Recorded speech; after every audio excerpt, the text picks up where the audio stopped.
தேவனால் பயன்படுத்தப்பட்ட பாத்திரம். அவர் இயேசு கிறிஸ்து பெருகவும் நான் சிறுகவும் வேண்டும். யோவான் 3:30. தலைப்பு: இறை சிந்தனையில் இனிமை. இன்றைய தேவமனிதர் தெர்த்தூலியன். மண்ணில் பிறந்தது கிபி 160ஆம் ஆண்டு. விண்ணில் சென்றது கிபி 225ஆம் ஆண்டு. ஊர் காத்தேஜ். நாடு துனிசியா. தரிசன பூமி துனிசியா. ஆதி திருச்சபையை திறம்பட நடத்தி வந்த தலைவர்கள் பல உண்டு. அவர்கள் திருச்சபை தந்தையார் என்று அழைக்கப்படுகிறார்கள். அவர்களுள் குறிப்பிடத்தக்கவர் தெர்த்தூலியன் ஆவார். அந்நிய தெய்வங்களை வணங்கி கொண்டிருந்த பெற்றோருக்கு மகனாக துனிசியா நாட்டில் ஏறத்தாழ 160ஆம் ஆண்டு பிறந்தார்.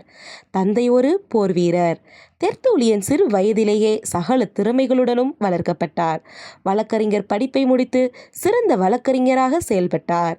ஏறத்தாழ 193ஆம் ஆண்டு அவர் வாழ்வில் மாற்றம் ஏற்பட்டது.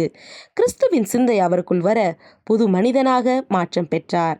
அது முதல் கிறிஸ்துவின் சீரிய சிறந்த தொண்டராக பணிபுரிய ஆரம்பித்தார். 197ஆம் ஆண்டு குருவாக நியமிக்கப்பட்டார். இவர் சிறந்த சிந்தனையாளர், தர்க்கவாதி. அநேக புத்தகங்களை எழுதினார்.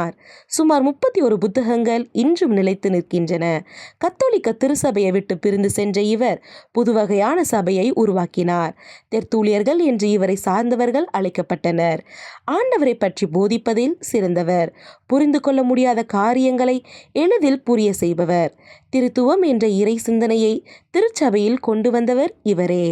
புற மதத்தவர்களின் கேள்விகளுக்கு தர்க்க ரீதியில் பதில் கொடுப்பதில் இவருக்கு இணை இவரே. ஆண்டவரிடமிருந்து அற்புதமான ஞானத்தை பெற்றவர். திருச்சபைக்கு கிடைத்த வரப்பிரசாதம் இவர். திருச்சபையை வழிநடத்துவதில் சிறந்த முன்மாதிரி. திருச்சபை பணிகளில் நாம் இணைந்து செயல்படும்படி ஆண்டவர் விரும்புகிறார். ஆயினும் அவரின் சத்தத்திற்கு செவி கொடுக்காமல் தூர விலகிவிடுவது நியாயமோ? இன்றைய ஆண்டவர் அழைக்கும் சத்தத்திற்கு செவி கொடுப்பீர்களா? அன்பரே, சத்தியத்தின் பாதையில் பிற மதத்தவரை வழிநடத்த முயற்சிக்கிறீர்களா? வாழ்விலிருந்து வாழ்வுக்கு. கர்த்தர் செய்ய சொல்லுகிற காரியங்களை செய்கிற எவனும் தவறு செய்வதில்லை என்கிறார் தாமஸ் கூக்.